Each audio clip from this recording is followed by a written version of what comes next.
Alam mo ba na kahit wala kang oven at gusto mo makatipid, makakagawa ka pa rin ng ganito kasarap at ka-creaming cake? Yes, mga mi, kaya tara, samahan niyo ako hanggang dulo dahil napaka-easy lang nito gawin. At iilang sangkap lamang ang kailangan natin. Umpisa natin sa 5 pieces na egg yolk, 1 teaspoon vanilla, konting asin pang balance sa lasa. Next naman, 4 tablespoon na all-purpose flour. Pwede naman po kahit cornstarch. And then 1 cup na white sugar.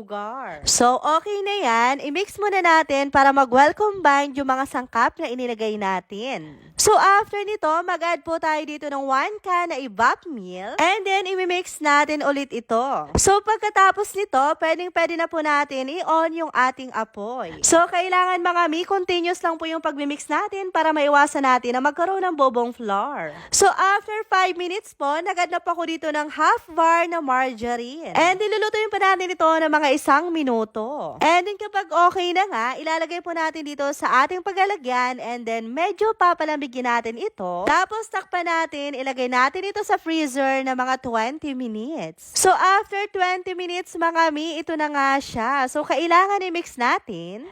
And by the way mga mi, mag-add tayo dito ng 1 pack na all-purpose cream. Kailangan po na chilled po ito overnight. And then i-mix-mix lang natin ulit. Ay nako mga mi, alam nyo ba na napakasarap ng palaman na ito at ang bango-bango niya. So okay na pala yun mga mi, kaya naman sinet aside ko muna at dito muna tayo sa ating i-buff meal. Bali yung graham crackers po pala, kailangan babasay natin dito sa ating i-buff meal. And then saka natin ito isasalansan dito sa ating paghulmahan. So ayan mga mi, dito sa proseso na ito, naku, napaka-easy lang po. Para lang tayong gumagawa dito ng mango graham. So, kayo na lang po bahala mag-adjust sa paglalagay ng palaman, mga mi. Bali po kabuuan, ang nagawa ko po dito ay 3 layer. Bali, ito na pala mga mi, yung pinaka-last layer niya dito sa taas. So, same process lang naman mga mi. Kaya kayo na lang po bahalang dumiskarte. So, okay na nga po ito. Kaya naman ilalagay ko muna ito sa freezer na mga 20 minutes. So, dito naman po tayo dito sa aking saucepan. Naglagay po ako dito ng 1 pack na all-purpose cream. Then, halo-halo lang mga mi. Dito naman po, hindi naman kailangan na kumulo yung ating all-purpose cream. Kapag bumula lang po siya at uminit na, pwedeng-pwede na po natin ilagay yung ating dark chocolate. Yes, mga mi, kailangan po natin dito ng dark chocolate. Pero kayo na lang po bahalang magtansya kung gaano karami yung gusto nyong ilagay. So, nung nag-melt na nga siya at medyo lumamig na, inilagay ko na po siya sa ibabaw. And then, inilagay ko ulit siya sa freezer ng 24 hours. And then, after 24 hours nga po, ready to serve na itong ating napakasarap na no-bake cake na pwedeng-pwedeng panghanda ngayong darating na Father's Day.